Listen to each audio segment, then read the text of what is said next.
I never imagined I'd be in this situation, but here I am. My name is Maria, 42F, and I've been estranged from my daughter Audrey, 24F, for the past 6 years. The story of how we got here is long and complicated, filled with misunderstandings, hurt, and regret. Audrey was born when I was just 18. Her father, Aaron, 45M, and I were high school sweethearts. We thought we were ready for the responsibility of parenthood, but looking back, we were just kids ourselves. Despite the challenges, I threw myself into motherhood. I put my dreams of college on hold and worked part-time jobs to make ends meet while Aaron finished his degree. For the first few years, we were happy. Aaron got a good job after graduation, and I was able to stay home with Audrey. But as time went on, the cracks in our relationship started to show. Aaron became distant, working late hours and spending weekends with his friends. I felt isolated and overwhelmed, struggling to care for a toddler on my own. When Audrey was 5, I discovered Aaron had been having an affair with a coworker, Dakota, 40F. The betrayal was devastating. We tried counseling, but the trust was broken. After months of fighting and tears, we decided to divorce when Audrey was 7. The divorce was messy. Aaron fought for full custody, claiming I was unfit because I didn't have a college degree or a full-time job. I was furious. I had put my life on hold to raise our daughter while he built his career. In the end, we got joint custody, but the battle left deep scars. As Audrey grew older, things got more complicated. Aaron had married Dakota and they had a son together. Audrey would come home from her weekends with them talking about their big house, family vacations, and all the things her dad could provide that I couldn't. I tried not to let it bother me, but it was hard. To make matters worse, Aaron seemed to go out of his way to undermine me. He'd schedule fun activities during my custody time, making me the bad guy when I insisted Audrey stay with me. He'd buy her expensive gifts right before she came to my house, making my modest presence seem inadequate. Despite this, Audrey and I remained close through her early teens. We had our traditions: Friday night movies, Saturday morning pancakes, long talks about her dreams and fears. But as she entered high school, things began to change. Audrey started to pull away. She became moody and distant, spending more time on her phone than talking to me. When she was 16, I found out she had been skipping school. We had a huge fight about it, and she stormed out, calling her dad to pick her up. That was the beginning of the end. Audrey started spending more and more time at Aaron's house. She'd make excuses not to come for her scheduled visits with me. When she did come, she was sullen and argumentative. The final blow came when Audrey was 18. She announced she was moving in with Aaron and Dakota permanently. She said she needed space from me, that I was too controlling and didn't understand her. I was heartbroken. I tried to talk to her, to explain my side of things, but she wouldn't listen. For 6 years, I've tried to reach out. I've sent birthday cards, Christmas gifts, and countless text messages. I've left voicemails on holidays and random weekdays, just trying to maintain some connection. But Audrey remained silent. I've watched from afar as Audrey's life unfolded. I saw Facebook posts about her college graduation, her first job at a marketing firm, and the beginning of her relationship with her longtime boyfriend, Tyler, 26M. Each milestone was a bittersweet reminder of what I was missing. During these years, my own life changed too. 4 years ago, I met David, 46M. He was kind, patient, and understanding of my complicated family situation. We got married 2 years ago, and I became stepmom to his daughter, Darcy, 22F. Darcy and I connected from the start. She was sweet and open-hearted, eager to welcome me into her life. Over time, she became the daughter I had lost when Audrey left. We shared inside jokes, went shopping together, and had long talks over cups of tea. Darcy called me mom and introduced me to her friends as her mother, not her stepmother. Last week, out of the blue, I received a text from Audrey. My heart raced as I opened it, hoping for reconciliation.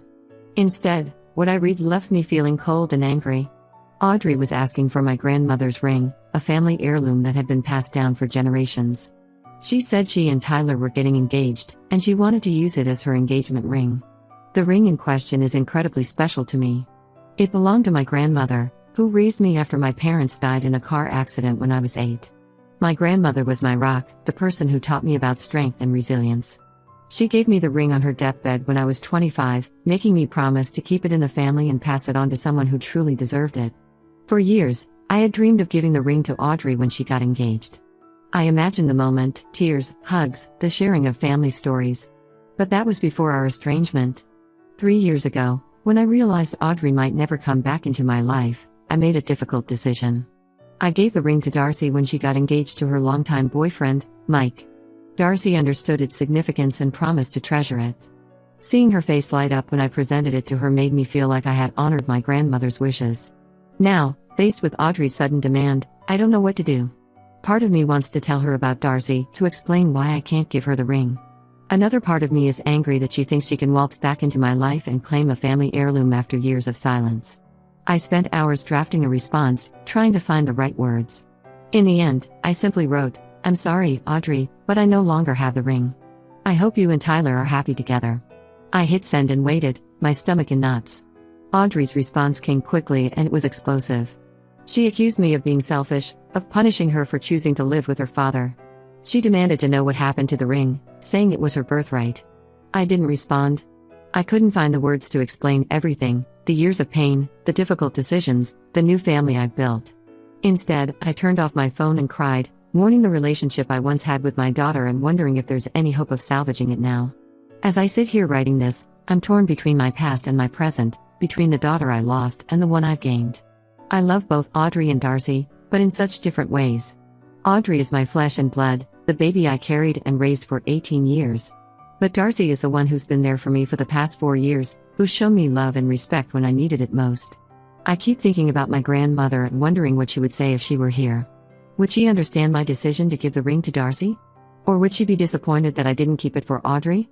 I'm lost and confused, unsure of how to move forward. How do I navigate this situation without losing both daughters? Is there any way to make Audrey understand my decision without pushing her away forever? And how do I protect my relationship with Darcy, who has been nothing but loving and supportive? I never wanted to be in this position, forced to choose between my children. But here I am, struggling to find a way through this mess. Any advice would be appreciated. Update 1, it's been a month since my last post, and a lot has happened. I want to thank everyone who offered advice and support. Your words gave me the strength to face this difficult situation. After taking some time to process my emotions, I decided to reach out to Audrey. I sent her a message asking if we could meet in person to talk things through. To my surprise, she agreed. We arranged to meet at a small cafe near her apartment. As I waited for her to arrive, memories flooded back. I remembered bringing Audrey to this same cafe when she was little, sharing hot chocolate and cookies after Saturday morning errands. It seemed like a lifetime ago. When Audrey walked in, my breath caught in my throat. She looked so much like the little girl I remembered, yet so different, a grown woman with a hardness in her eyes that hadn't been there before. She was dressed in a smart business suit, her hair pulled back in a sleek ponytail. I realized with a pang that I didn't even know what she did for a living now. We sat down, and for a moment, neither of us spoke. Then, Audrey broke the silence. "Why didn't you keep the ring for me?" she asked, her voice trembling slightly. I took a deep breath and started to explain. I told her about the years of silence, about how I had tried to reach out countless times. I spoke about the pain of watching her life from afar, unable to be a part of it. And then, I told her about Darcy. Audrey's face darkened when I mentioned my stepdaughter. "So you replaced me," she said bitterly. "No," I replied firmly. "Darcy didn't replace you. No one could ever replace you, Audrey. But Darcy came into my life when I was at my lowest. She showed me kindness and love when I needed it most." I went on to explain how I had given Darcy the ring when she got engaged, believing that Audrey might never come back into my life. "I honored my promise to your great-grandmother," I said. "I gave the ring to someone who truly deserved it." Audrey was quiet for a long moment. Then she said, "You should have waited. You should have known I'd want it someday." Her words stung, but I stood my ground. "Audrey, you cut me out of your life for 6 years. You didn't return my calls or messages. How was I supposed to know you'd ever want anything from me again?" We talked for hours, bringing up old hurts and misunderstandings. Audrey told me her side of the story, how she had felt torn between her father and me, how Aaron had convinced her that I didn't really love her. She admitted that she had been angry and confused, and that cutting me off had seemed like the easiest solution at the time. She told me about the years we'd been apart. How she'd struggled in college, feeling lost and alone. How she'd almost dropped out in her junior year, overwhelmed by anxiety and depression. She admitted that there had been many times she'd wanted to call me, but pride and fear held her back. I listened, my heart breaking all over again. I wished I could go back in time and do things differently, to shield my daughter from the pain of our divorce and the years of estrangement. But I also knew that I couldn't change the past. As our conversation wound down, Audrey asked to see a picture of the ring on Darcy's hand. With some hesitation, I showed her. She stared at it for a long moment, then handed my phone back. "It looks good on her," she said quietly. "I hope she appreciates what it means." We parted ways with a tentative plan to meet again. It wasn't the reconciliation I had hoped for, but it was a start. As I watched Audrey walk away, I felt a mix of sadness and hope. We had a long way to go, but at least we were talking again. That night, I called Darcy and told her about my meeting with Audrey. Darcy listened patiently, then said something that brought tears to my eyes. "Mom, if Audrey really wants the ring, I'll give it back. Family is more important than any piece of jewelry." I was touched by Darcy's offer, but I told her to keep the ring. It was given with love, and I wouldn't take it back. Besides, I realized, the ring wasn't the real issue here. It was just a symbol of the larger problems between Audrey and me. Over the next few weeks, Audrey and I continued to talk. We met for coffee, exchanged text messages, and slowly began to rebuild our relationship. It was awkward and sometimes painful, but it felt like we were making progress. One day, Audrey asked about my life during the years we'd been apart. I told her about meeting David, about our wedding, and about becoming a stepmom to Darcy. I showed her pictures and shared stories. To my surprise, Audrey seemed genuinely interested. "I'm glad you found happiness, Mom," she said softly. I'm sorry I wasn't there for any of it." Her words meant more to me than I could express. For the first time in years, I felt like maybe, just maybe, we could find our way back to each other. As I write this update, I'm still unsure of what the future holds. Audrey and I are taking things one day at a time, slowly rebuilding trust and understanding. It's not easy, and there are still moments of tension and hurt. But we're trying, and that's what matters. I'm grateful for this second chance with my daughter, and I'm determined not to waste it. At the same time, I'm committed to nurturing my relationship with Darcy, who has been such a source of joy and support in my life. I don't know if our family will ever be what I once imagined, but I'm hopeful that we can create something new, something that includes all of us, with all our complications and imperfections. It's a work in progress, but for the first time in a long time, I feel like we're moving in the right direction. Update 2. It's been 3 months since my last update, and I'm still processing everything that's happened. Audrey and I have been meeting regularly, trying to rebuild our relationship. It's been challenging, with many difficult conversations and painful memories brought to light. During one of our meetings, Audrey confessed that her sudden interest in the ring wasn't just about her engagement. She revealed that Aaron, her father, had been pushing her to get the ring. He had told her it was her birthright and that I was wrong to keep it from her. I was angry to learn that Aaron was still trying to manipulate our daughter, but I kept my cool and focused on Audrey. We talked about Aaron's influence on her life, and Audrey admitted that she had started to see some of his manipulative behaviors. She told me about times when he had twisted her words or used guilt to get her to do what he wanted. It was a painful conversation, but I think it was an important step for Audrey in understanding the dynamics of our family. Audrey shared a particularly difficult memory from when she was 19. She had been struggling in college and had called Aaron for advice. Instead of offering support, he had berated her for not trying hard enough, comparing her unfavorably to her stepbrother. Audrey said she had cried herself to sleep that night, wishing she could call me but feeling too ashamed and stubborn to do so. As Audrey opened up more, I began to understand the depth of the pain and confusion she had been carrying all these years. It broke my heart to think of her struggling alone, believing she couldn't turn to either of her parents for support. We also talked about her relationship with Tyler. Audrey admitted that part of her rush to get engaged was because of pressure from Aaron. He had been pushing her to settle down, saying she wasn't getting any younger. I reassured Audrey that she didn't need to rush into marriage just because her father thought she should. As for Darcy, she's been incredibly supportive throughout this process. She even offered to meet Audrey, saying she wanted to get to know her stepsister. Audrey was hesitant at first, but eventually agreed. Their meeting was awkward but civil. Darcy, true to her nature, was kind and welcoming. She brought a small gift for Audrey, a framed photo she had found of Audrey and me from years ago. Audrey was visibly touched by the gesture. Audrey and Darcy didn't become best friends overnight, but they found some common ground talking about their shared experiences of growing up in blended families. They exchanged phone numbers and have been texting occasionally since then. The biggest surprise came last week. Audrey called me, sounding excited. She told me that she and Tyler had been talking, and they had decided they wanted to start their own traditions. Instead of using a family heirloom, they were going to design their own engagement ring together. I realized, Audrey said, that I don't need Grandma's ring to feel connected to our family. I have you, Mom. That's what matters. I couldn't hold back my tears. It felt like a huge weight had been lifted off my shoulders. Audrey and I still have a long way to go in repairing our relationship, but this felt like a significant step forward. As for Darcy, when I told her about Audrey's decision, she hugged me tight and said, "I'm so happy for you, Mom." And for Audrey too. Family is about more than blood or rings. It's about love and choosing to be there for each other. I couldn't agree more. As I write this update, I feel cautiously optimistic about the future. Our family may not look like I once imagined it would, but it's ours, and we're working on making it stronger every day. Update 3. It's been 6 months since my last update, and I'm happy to report that things have continued to improve. Audrey and I have been steadily rebuilding our relationship, and while we still have our ups and downs, we're in a much better place than we were a year ago. One of the most significant developments happened about a month ago. Audrey called me, sounding upset. She had finally confronted her father, Aaron, about his manipulative behavior. It hadn't gone well. Aaron had blown up, accusing Audrey of betraying him and choosing me over him. He even went so update 3 continued, far as to threaten to cut her out of his will if she continued to have a relationship with me. Audrey was shaken by the encounter, but she stood her ground. She told Aaron that she was an adult capable of making her own decisions, and that she wanted both of her parents in her life.